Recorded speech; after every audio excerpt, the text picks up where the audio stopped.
হযরত ওমর রাদিয়াল্লাহু তাআলা আনহু দিনের বেলায় রাষ্ট্রীয় কাজকর্ম করতেন, আবার রাত্রি বেলায় জেগে জেগে এলাকার মানুষকে কি অবস্থায় আছে পর্যবেক্ষণ করতেন। এই সবগুলোকে তিনি দেখতেন, ঘুরে ঘুরে খোঁজ খবর নিতেন, ঘুরে ঘুরে তিনি তন্ন তন্ন করে খুঁজতেন আর দেখতেন আমার এলাকার, আমার রাষ্ট্রের কোন এলাকায় কি অবস্থা, রাত্রিবেলায় কারা কি করে, কি কাজ করতেছে, আমার জনগণের কি অবস্থা।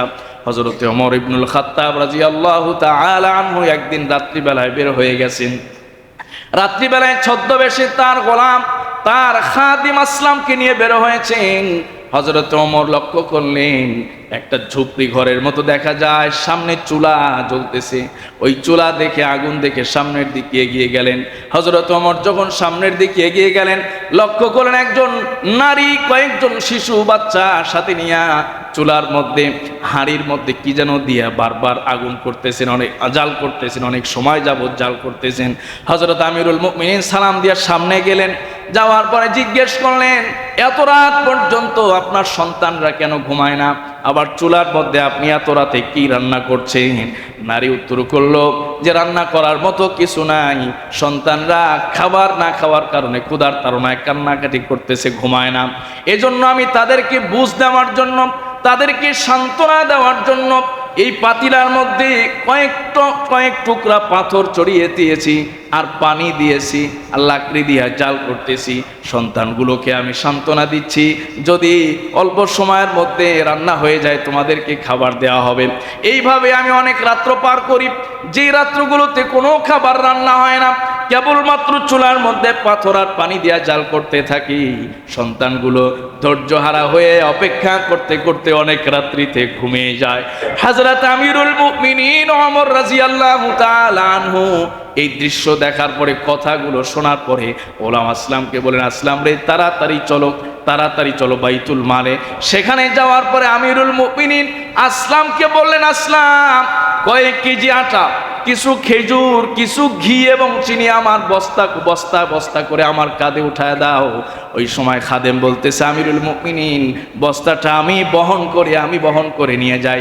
হযরতে ওমর বলেছেন, যে কথাটি ইতিহাসে স্বর্ণাক্ষরে লেখা আছে, হযরতে ওমর বলেছেন আজকের বোঝা তুমি বহন করতে পারলেও কিয়ামতের বোঝা তুমি আমার থেকে বহন করতে পারবে না।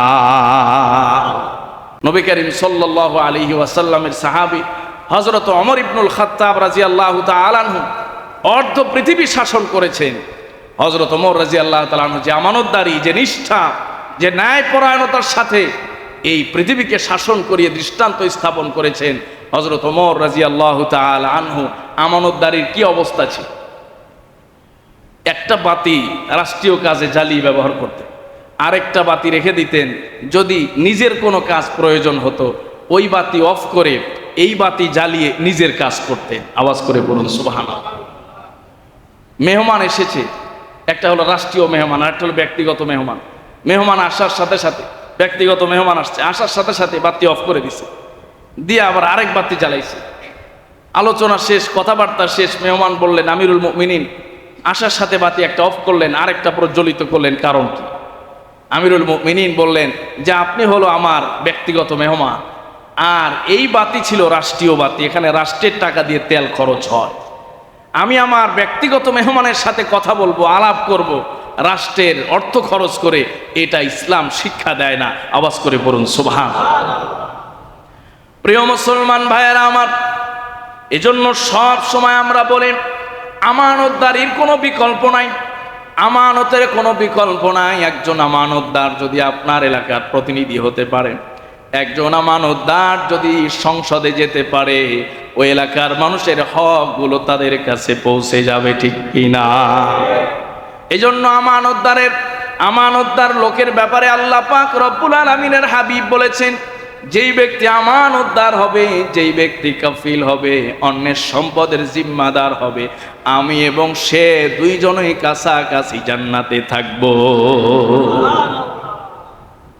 আমানত, এই জন্য আমানতের খেয়ানত করা ইসলামের সবচেয়ে বড় অপরাধ। কথা বলেন ঠিক কিনা?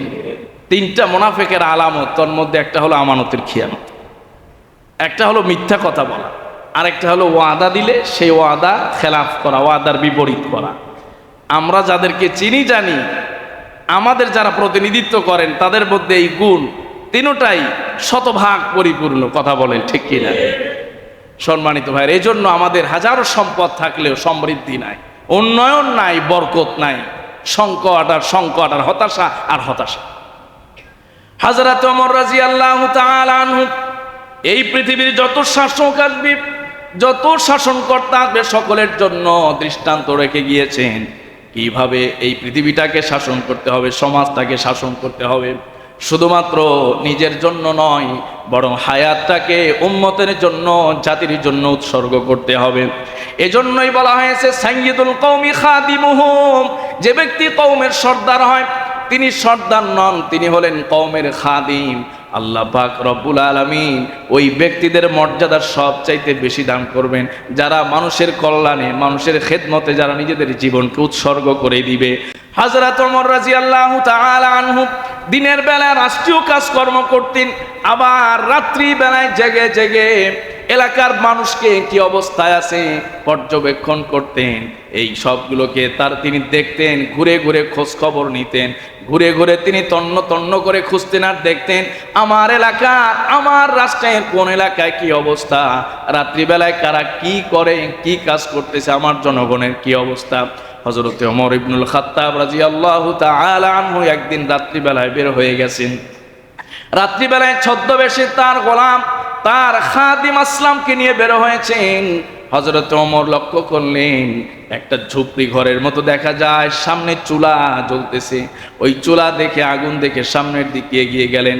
হযরত ওমর যখন সামনের দিকে এগিয়ে গেলেন, লক্ষ্য করলেন একজন নারী কয়েকজন শিশু বাচ্চা সাথে নিয়ে চুলার মধ্যে, হাঁড়ির মধ্যে কি যেন দিয়া বারবার আগুন করতেছেন, অনেক জাল করতেছেন, অনেক সময় যাবত জাল করতেছেন। হযরত আমিরুল মুমিনিন সালাম দিয়া সামনে গেলেন, যাওয়ার পরে জিজ্ঞেস করলেন এত রাত পর্যন্ত আপনার সন্তানরা কেন ঘুমায় না, আবার চুলার মধ্যে আপনি এত রাতে কি রান্না করছেন? নারী উত্তর করলো যে রান্না করার মতো কিছু নাই, সন্তানরা খাবার না খাওয়ার কারণে ক্ষুধার তাড়নায় কান্নাকাটি করতেছে, ঘুমায় না। এজন্য আমি তাদেরকে বুঝ দেওয়ার জন্য, তাদেরকে সান্ত্বনা দেওয়ার জন্য এই পাতিলার মধ্যে কয়েক টুকরা পাথর চড়িয়ে দিয়েছি আর পানি দিয়েছি আর লাকড়ি দিয়ে জাল করতেছি। সন্তানগুলোকে আমি সান্ত্বনা দিচ্ছি, যদি অল্প সময়ের মধ্যে রান্না হয়ে যায় তোমাদেরকে খাবার দেওয়া হবে। এইভাবে আমি অনেক রাত্র পার করি, যেই রাত্রগুলোতে কোনো খাবার রান্না হয় না, কেবলমাত্র চুলার মধ্যে পাথর আর পানি দিয়া জাল করতে থাকি। সন্তানগুলো ধৈর্যহারা হয়ে অপেক্ষা করতে করতে অনেক রাত্রিতে ঘুমিয়ে যায়। হযরত আমিরুল মুমিনিন ওমর রাদিয়াল্লাহু তাআলা আনহু এই দৃশ্য দেখার পরে, কথাগুলো শোনার পরে ওলামা আসলামকে বলেন, আসলাম রে তাড়াতাড়ি চলো বাইতুল মালে। সেখানে যাওয়ার পরে আমিরুল মুমিনিন আসলামকে বললেন, আসলাম কয়েক কেজি আটা, কিছু খেজুর, কিছু ঘি এবং চিনি আমার বস্তা করে আমার কাঁধে উঠায় দাও। ওই সময় খাদেম বলতেছে, আমিরুল মুমিনিন বস্তাটা আমি বহন করে নিয়ে যাই। হযরতে ওমর বলেছেন যে কথাটি ইতিহাসে স্বর্ণাক্ষরে লেখা আছে, হযরতে ওমর বলেছেন আজকের বোঝা তুমি বহন করতে পারলেও কিয়ামতের বোঝা তুমি আমার থেকে বহন করতে পারবে না। আমিরুল মুমিনিন বললেন, আর আজকের বোঝা তো তুমি বহন করে নিয়ে যেতে পারবে, কিয়ামতের দিন এই দায়িত্বের বোঝা, এই দায়িত্বের অবহেলার কারণে একটি পরিবার না খেয়ে আছে, এই বোঝা তো তুমি বহন করে আমাকে মুক্তি দিতে পারবে না। কথা বলুন ঠিক কিনা? আমিরুল মুমিনিন গেলেন সেই মহিলার কাছে, যাওয়ার পরে বস্তা খুললেন, নিজের হাতে খামিরা তৈরি করলেন, রুটি বানালেন, বাচ্চাগুলোর মুখে তুলে দিলেন। এরপরে ওই মহিলার কাছে অবশিষ্ট খাবারগুলো হস্তান্তর করলেন আর বলেন, আগামীকাল আপনি যাবেন রাজ দরবারে, আগামীকাল যাবেন আমিরুল মুমিনিনের দরবারে। মহিলা ভারাক্রান্ত হৃদয়ে, ভারাক্রান্ত মন নিয়ে বলতেছে, আমিরুল মুমিনিনকে আল্লাহ ভালো রাখেন, আমাদেরকে খোঁজ খবর রাখে না।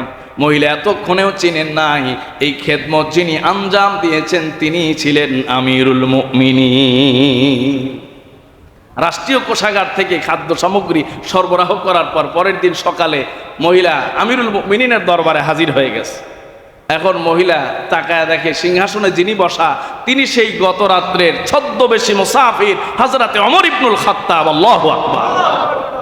হযরত ওমর রাদিয়াল্লাহু তাআলা আনহুকে দেখে মহিলা আশ্চর্য হয়ে গেছে, কি দেখলাম গত রাতে আর এখন কি দেখতেছি। হযরত ওমর রাদিয়াল্লাহু তাআলা আনহু তাদের জন্য রাষ্ট্রীয় ভাতার ব্যবস্থা করলেন। আর এই যে গত দিনগুলোতে কষ্ট করেছে, তারা যে অনাহারে উপোস থেকেছেন, নাবালক অপ্রাপ্তবয়স্ক শিশু বাচ্চারা কষ্ট করেছে, এই জন্য মহিলার কাছে এবং আল্লাহর কাছে ক্ষমা প্রার্থনা করেছেন। সুবহানাল্লাহ।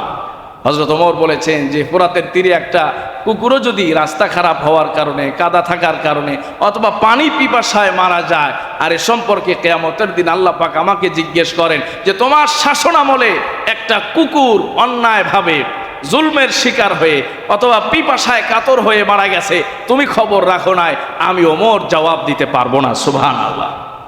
আজকে আমরা দায়িত্ব নেওয়ার জন্য পাগল হয়ে যাই। দায়িত্ব নেওয়ার জন্য পাগল হওয়া যাবে না। দায়িত্ব আদায় করতে পারবো কিনা এই চিন্তা যদি একবার মাথায় আসে, এই দায়িত্ব কেউ নিতে চাবে না। কথা বলেন ঠিক কিনা? এই দায়িত্বের কারণে কত মানুষকে জাহান্নামে যেতে হবে, হিসাব থাকবে না। সম্মানিত ভাইরা, এই জন্য আমানতদারিতা সবচাইতে বড় জিনিস। আজকে আমানতের অভাবে, আমানতের খেয়ানতের কারণে সব জায়গায় বিপদ, সব জায়গায় আযাব আর গজব। কথা কোন ঠিক কিনা?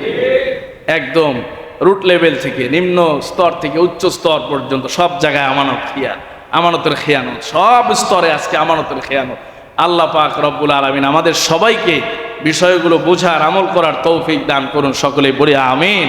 ওয়া মা আলাইনা ইল্লাল বালাগ ওয়া আখিরু দাওয়ানা আনিল হামদুলিল্লাহি রাব্বিল আলামিন।